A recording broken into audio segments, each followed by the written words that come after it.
Hey y'all, this is TCA Gaming, and in this video I'm going to go over where I've been the past week. So if you've been on the channel at all, you've noticed that I haven't had any of this long form type talking, ranting, whatever you want to call it, video, which I don't do too long. Usually mine are like 5 to 20 minutes. Sometimes I do a whole lot longer, but it's just been shorts. And those shorts were there because I prepared those ahead of time before I went out of town.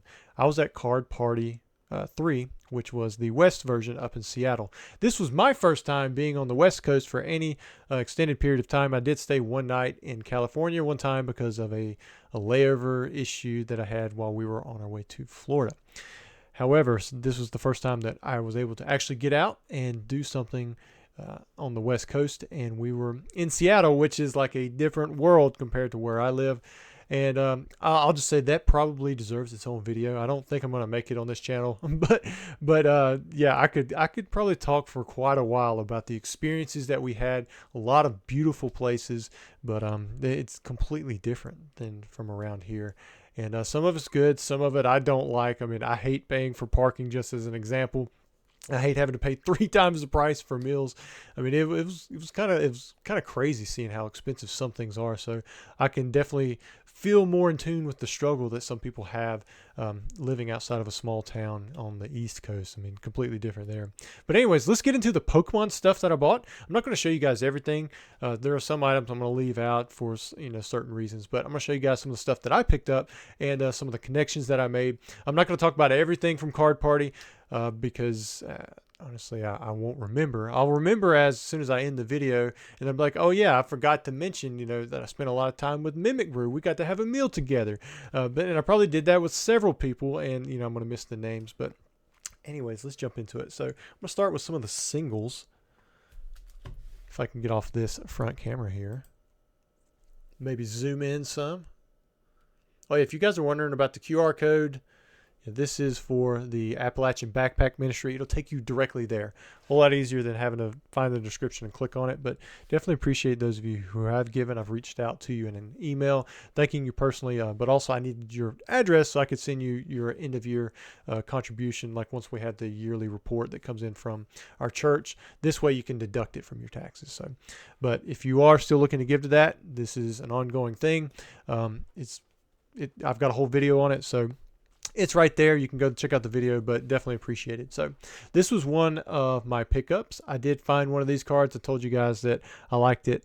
This one is a little OC, so probably not going to send it into PSA or CGC. I'm going to stick it in a binder. I've been working on a binder full of cards that I really like that probably really aren't worth it to grade, but they are still really cool in their own right. Overall, the condition was good. It was just the centering, and I think that's the only thing that was holding this card back. But beautiful card. I picked this one up off of Charlie. So after the party was over, Card Party, I'd come down because we'd ordered a pizza. It was being delivered. I saw him, Jim, Matt, and a few other people. They were all sitting off to the side in the lobby of the hotel. And somebody asked me, hey, what do you think this is worth? And I was like, maybe about $600. I'm looking at it, that's if it pulled, 6 or 7. And, it's raw. And so he was like, oh yeah, I picked it up at Mason's table for $350. And I was like, well, I'll give you $425. He was like, okay. And so we made the deal. It was just like that. And this all happened in like 3 minutes while I was waiting for the pizza delivery driver to arrive. Now it does have some print lines, but overall the hollow is pretty clean.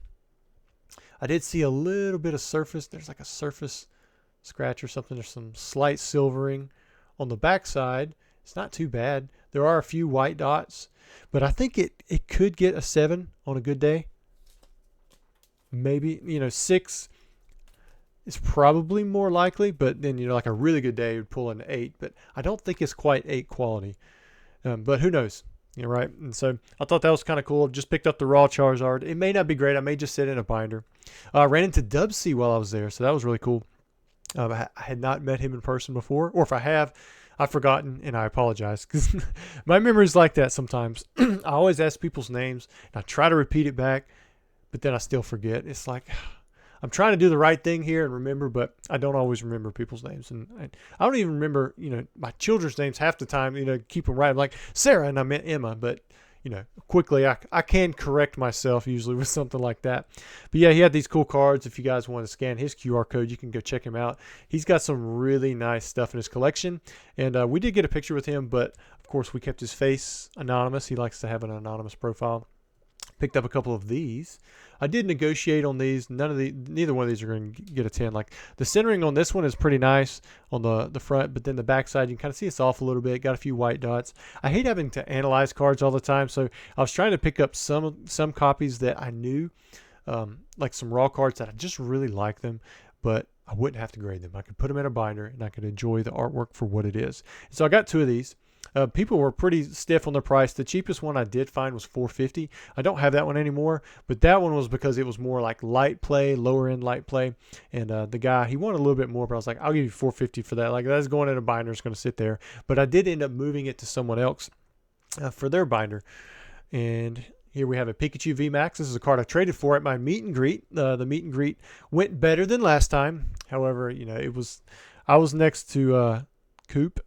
And oh man. All right, so his line was so long. Like he filled out every single like little turn in the where it was, you know, roped off, and then because he was to the left of me, I was on the right, and then his line went outside of that and it went across the back, through the middle, and then where I was at over here on the right side, I mean it was all the way in front of mine. And of course, you know, I had several times where I was talking with people. I had maybe like 15 people come through my line over the course of an hour and a half.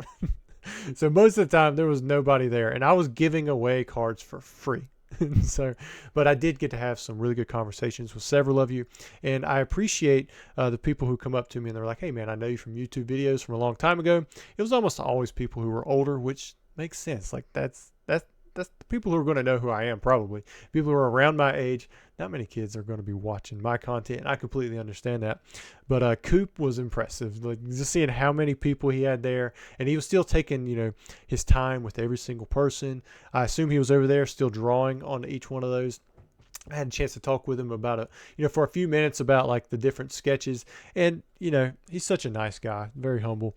And so I had met him for the first time at the previous card party, and so that was this was the second time that I'd seen him before, and I hadn't watched any of his videos because I tend to watch videos where I can just listen to him in the background. And the same with like most of the other big YouTubers. I don't watch a lot of their videos, so it's like I am completely out of touch with, you know, what people want to see. All right, next up we have the Ethan's Ho-Oh EX. I didn't even look up the price on this one. I actually bought this off of Thrifty because I picked this up. She's like very front. As soon as you walk in the door, Thrifty's right there. And so she was Thrifty, Rock Pokemon, and then Coulson. And I was like, oh, cool, I'll take that. And we ended up picking up a few other things, but then I looked up the price because I kept seeing at other tables when I saw this card, they had it at 600. I was like, oh, she gave me, like, there was a really good deal, and I guess she just hadn't updated the price. So I went back, and I went to her table because I was trying to support her a little bit. Like support the, you know, just, you know, some of the people that I appreciate. Even though I don't watch her videos, I think they're kind of crude, but I haven't, like I've seen a few of them but you know, I try to stay away from the crude stuff as much as possible. But at the same time, like I understand most of the time when people are cussing, like they're not meaning it in a hateful way. That's just how people talk now, it seems like. So I went over there and she's like super nice. My wife loves her. And so I went ahead and I bought this, and it was meant, I wasn't trying to get a super low price to rip her off and resell. I just liked the card. So I was like, and I went back over there. She wasn't there. Coulson was able to handle it for me. I just went ahead and bought this one because this one is definitely not like a gradable copy. It's going to go straight into a binder. I don't know if you guys can see it, but there's like the whitening. If you guys haven't seen it, I said it probably 10 times while I was at this convention. Like these cards have like the Burning Shadows edges where they're like beveled up. Not all of them. Some Destined Rivals have really good condition. Like they're super clean, but you got to worry about the centering. But the ones that seem to be centered well have the Burning Shadows edges, which there's no way you're going to grade those nowadays. But anyways, thank you, Thrifty. She gave me, I guess I got a really good deal on this one because I hadn't updated, but that wasn't my original intention. All right, next up, right here we have, I don't know if I've got the other one over here, but there was an artist for the Tan Growth illustration contest winner. He was there. I didn't even know about it, but I saw Charlie and he was like, oh yeah, this is pretty cool. Let's walk over here. And he was showing me where he was doing these hand-drawn illustrations of real cards along with the Tan Growth that he illustrated, and had submitted. And so I picked up the Aerodactyl, and I'm hoping that he'll reach back out to me on Instagram. I'd love to get it paired up with like a Gengar, Snorlax, or possibly even Charizard. But these were really nice. I love how all the colors are there, and it was $150. It wasn't too bad at all. Next up, I think I picked this one up off BB, PokeBB. Again, I didn't check the price. It seemed like it was fairly reasonable for what it was. I love Volcanion. I think it's one of my favorite Pokemon. And this one is nostalgic to me because it takes me back to a time when I had the card shop physically in hand, and so I paid the $400 on this one. Hopefully I did all right. I assume he priced it out fairly well. This one I think I had priced it at $150 when I was negotiating. I did also pick up an SM210, the Moltres Articuno Zapdos GX.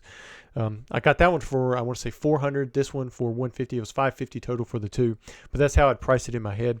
So I really like this, especially in the pristine. It's a lot easier on the Japanese side than the English side, but I still think it's a very solid card, and so that was a pickup. This one was actually paired with something else. I went over to talk with Zach right before the end card show, and this was a part of my negotiation for, I'm going to show you guys that stuff here in a minute, for these.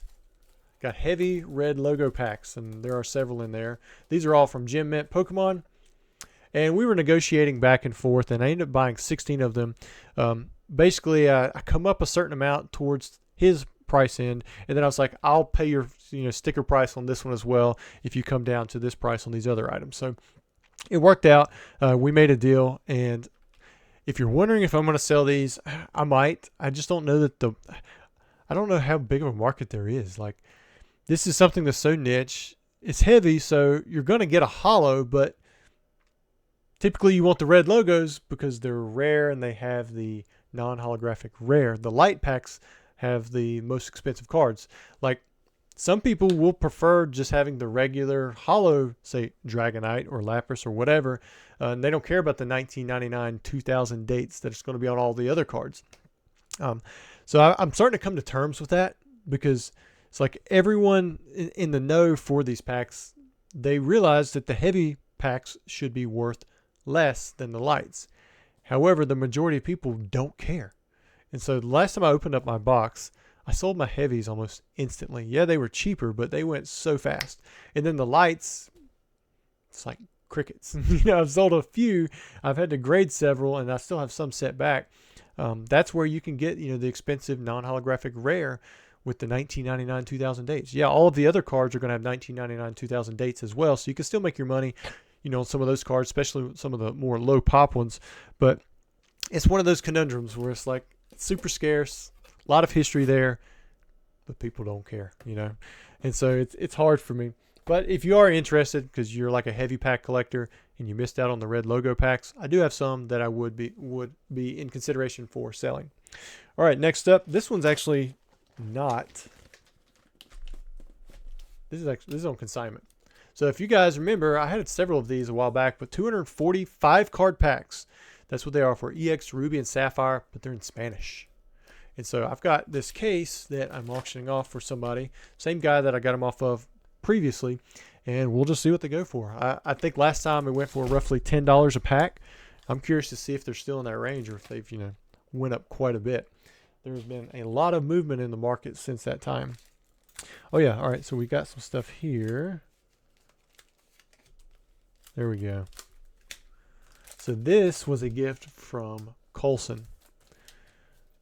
And so I don't know what it is. He was telling me what it was, but it's been like 3 days since then, so I've already forgotten. Maybe you can translate some of that right there, but he had all of these different Pokemon that were from this era.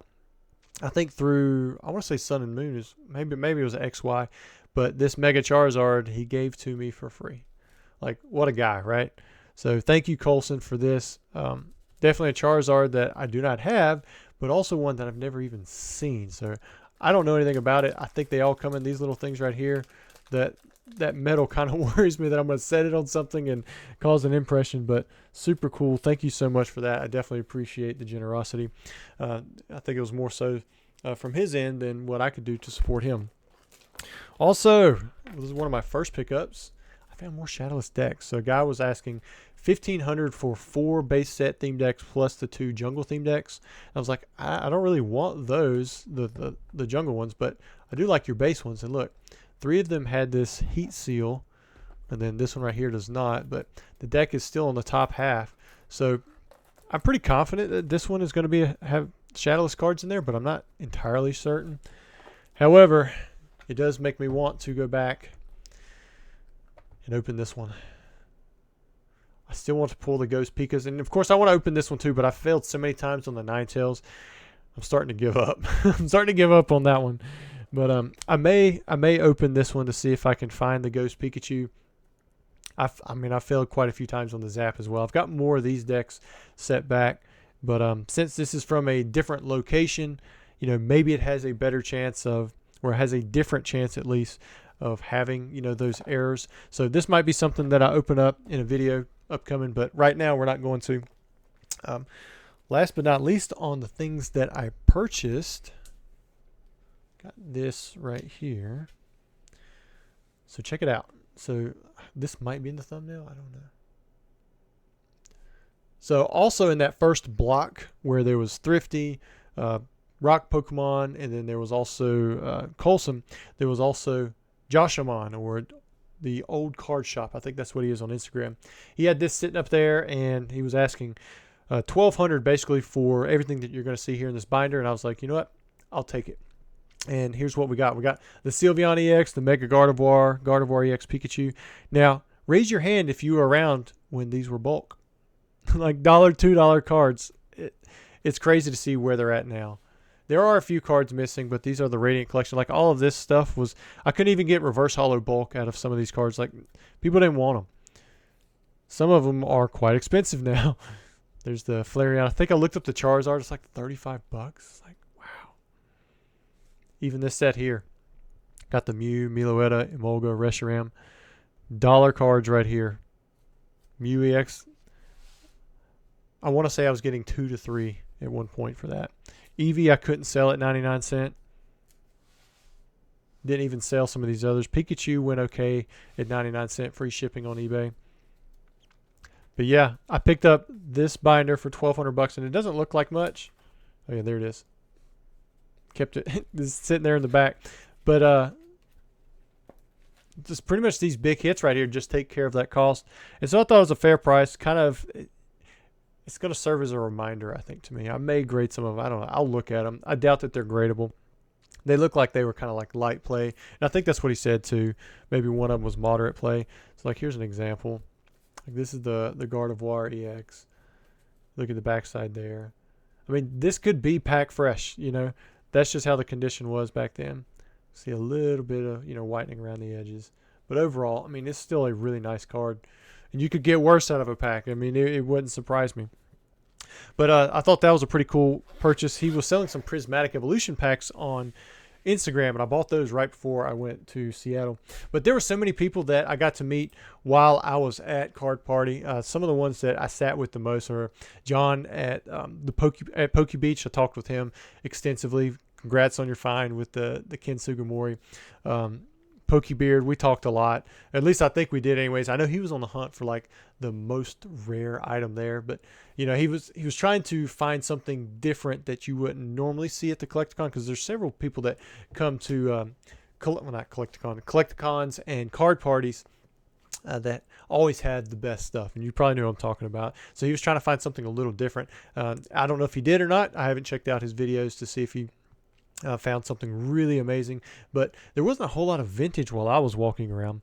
I did a lot of talking with Mimic Brew. Danny Phantom I got to connect with a little bit, but he was running all over the place. And there were so many other creators that I just got to talk to and just, you know, figure out who they were. And they figured out who I was, because, you know, I'm just some guy that used to make videos. Now you have this whole new generation of these young YouTubers who have it down. They know what people want. When I was playing those games up there again, Family Feud, man, I'd get like 2 out of 8 on the board. And we're talking about Pokemon questions.